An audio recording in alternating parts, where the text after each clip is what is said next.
to respect your time, but I got one last question that people have been asking. And this is a universal with a lot of people, especially new people. What mistakes have you seen people do when they go to buy their first firearm? They've had no training whatsoever. What do you tell a brand new person when they're seeking out, to buy their first, firearm? Most likely it's going to be a pistol.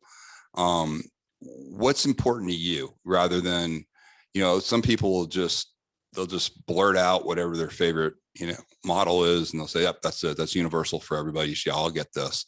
How do you look at that, and how do you guide clients? And of course, then just a little bit, maybe you could go into on the idea that, I notice a lot of guys, starting to transfer over to more red dots from iron sights, but there's pros and cons to both sides of that. And you've written some good stuff on that. And if you just kind of give people your opinion on choosing your first firearm, what you think is important versus that. And then of course, the other question I get from a lot of guys, and these are new guys that they're getting, I'm going to get the red dot right away, or I'm going to do this. Well, what's your opinion on all that?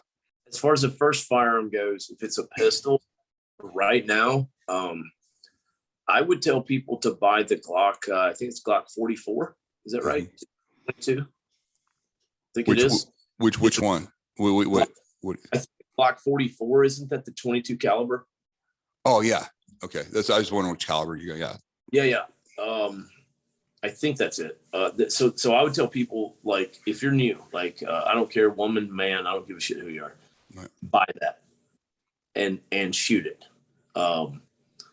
And here's why: because the felt recoil is almost non-existent. The ammo is really cheap. Yeah. Manipulations are the same as any of the Glock platforms. It's the same size magazine. It's just, if you've ever seen one, the internals are different, the 22 caliber round, but that is going to alleviate a lot of problems with trigger. That's going to make it so they understand support grip a little bit better, because it's not a violent recoil out of the gate. They're going to get more out of that than anything. This has been my experience. I would shoot that for a while. The next thing I would do is I would buy a full frame 9mm. So a 17 or even a 34, something that, but full frame, because the felt recoil is a little bit less. And I would work that now, because the things that they're going to find when they shoot a full size gun like that is that their support grip is going to have to be a little bit better. The full frame is easier to learn on than a compact or a subcompact. Mm-hmm. Even though, most people are not going to carry a full frame unless they're a bigger person. And that's I would rep that for a while, then if this is still their thing and, they're into it. Yeah. I've had success with it. The training's been correct. Then now I would get into what you're going to carry. Now some guys like again, a big guy, like somebody like Bill. I mean, Bill's like 6'4". Bill can carry a Glock 17 concealed super easy. I can't, because I'm, 5'8" and 100 something pounds. Then if you're going to go to a compact or a subcompact, work your way down like that. That's what I would tell people to do as far as the gun goes. What I see happen is exactly the opposite. I see people buy a Glock 19 or a Glock 43X out of the gate. The felt recoil is tremendous. Yeah. They don't have enough reps with their support grip to make it, to understand what correct is. And they're trying to do it all on one platform. And that's going to be a longer road. Now I could understand people are saying, well, you just said buy 3 different guns. Well, yeah, but that would be my perfect world. That would be how I would tell people to do that. That's where I've seen the most success in helping new shooters out.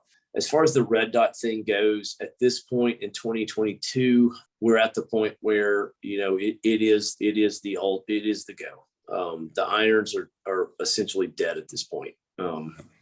There's too many red dot companies that are making pistol red dots that are just that they're not going to fail. We know that now. I mean, we've got them. They won't fail. The red dot is again, I do rifle the same way now. If someone can learn, they should learn on a red dot after they've done that, and they're like, okay, I got it. They've been to some classes, they've worked up to a medium or an advanced class. I would tell them your next evolution will be to take the dot off and now like just kind of burn the rep with irons, not because we're worried about the dot failing and you having to go to irons, but it's more of to make a complete package of a shooter. I have found that going back to irons from a dot, it just makes me better with a dot. Because you learn more about what you can get away with. I trained my son. My son's 16 right now. I built him a 300 blackout. He hasn't shot iron sights yet. Wow. I started him on a dot because it's easier. It's a single point of reference. Yep. You don't have to line up two things. I don't have to go through this entire concept of target focus versus a sight focus. So I would tell everybody, just go to the dot right away. The industry in this aspect, I will tell you this, they're very backwards in it. And I can talk about that a little bit if you want, but sure. In 5 years, the iron sight thing is going to be way more than dead. It's going to be, the only reason it's not completely dead right now is because the manufacturers of pistols refuse to make a universal mounting plate or a universal mounting for red dots. Right. If the big manufacturers like SIG and Glock, the big guys would make a universal, and I'm kind of referencing, like if you look at an M4, we have a Picatinny rail on top and it's universal. If there was a universal footprint for a red dot on a pistol, we would already be there. The manufacturers aren't doing that. And because they're not doing that, the optic manufacturers are not doing that. I can see in the future where that could happen. I wish it would right away.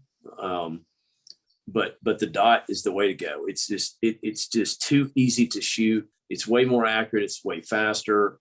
And the biggest thing, is that there's so many high quality red dots out there that nowadays that they're not going to break. They're not going to fail. So both those things super solid on weapon, your weapon selection out of the box, what you start with. And then it's so funny to hear you say that on the red dot.